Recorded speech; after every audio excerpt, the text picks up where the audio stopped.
माँ बाप की दुआ। एक किसान था जो बहुत मेहनती था।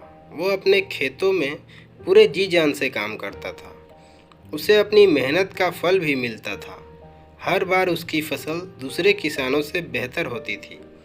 किसान के 3 पुत्र थे, लेकिन किसान ने कभी भी अपने पुत्रों से खेत का काम नहीं करवाया था। किसान चाहता था कि मेरे लड़के पढ़ लिख कर कामयाब इंसान बने। किसान का बड़ा लड़का कुछ दिन स्कूल जाने के बाद उसका मन पढ़ाई में नहीं लग रहा था। पिताजी के बहुत समझाने के बाद भी बड़ा लड़का स्कूल नहीं गया और पिताजी के साथ खेतों में काम करवाने लगा। किसान के दोनों छोटे लड़के पढ़ने में होशियार थे। किसान और बड़ा लड़का भी दोनों छोटे लड़कों से कभी कोई काम करने के लिए नहीं कहते थे। दोनों लड़के अच्छे स्कूल में पढ़ते थे, लेकिन वे दोनों सामाजिक गतिविधियों से काफ़ी दूर रहे थे। उन्हें सिर्फ अपनी पढ़ाई से ही मतलब रहता था, बाकी सब कुछ उनके लिए बेकार था।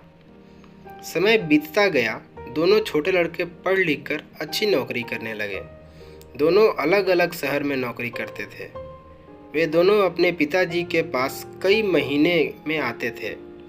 किसान अपने दोनों लड़कों को बहुत याद करता था, लेकिन कोई सा भी लड़का अपने पिता को देखने के लिए भी नहीं आते थे।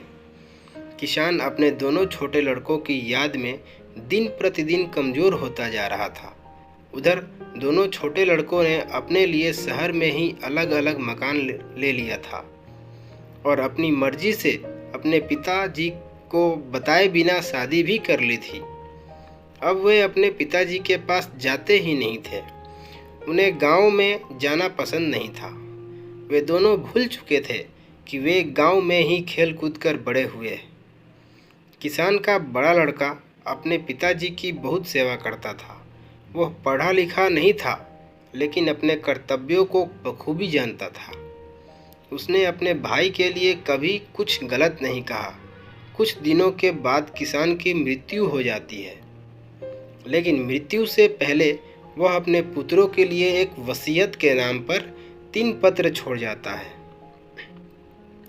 कहता था कि ये पत्र तीनों लड़कों को एक साथ दिए जाएं।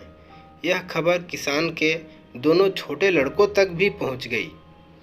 अब दोनों लड़के अपने पिता की संपत्ति के लिए गांव में आ जाते हैं और अपने पत्र लेने की मांग करते हैं। उनके पत्र भी उनके बड़े भाई के पास सुरक्षित रखे थे। वे दोनों अपने बड़े भाई के पास अपने पत्र लेने जाते हैं, जिन्हें वह पत्र दे देता है। अब दोनों ये जानने के लिए कि पिताजी उनके लिए क्या देकर गए हैं, पत्र को खोलते हैं। पत्र खोलते ही जो उसमें लिखा था, उसे देखकर दोनों छोटे लड़के बड़े शर्मिंदा होते हैं। अपने किए पर रोने लगते हैं। उनके पत्रों पर लिखा था कि आज तक मैं जिंदा रहा अपने बड़े अनपढ़ लायक बेटे की वजह से, और आज मैं जिंदा नहीं हूँ वो अपने दोनों पढ़े लिखे नालायक बेटों की वजह से। मेरी आधी संपत्ति मेरे बड़े बेटे को दे दी जाए और आधी संपत्ति अनाथ बच्चों के लिए दे दी जाए। दोस्तों, ये कहानी हमें बहुत कुछ सिखाती है। आजकल की व्यस्त जिंदगी में हम पैसों के लिए अपने माता पिता को अकेला छोड़ देते हैं, जबकि हमें अपने बुजुर्गों की अच्छी तरह देखभाल करनी चाहिए।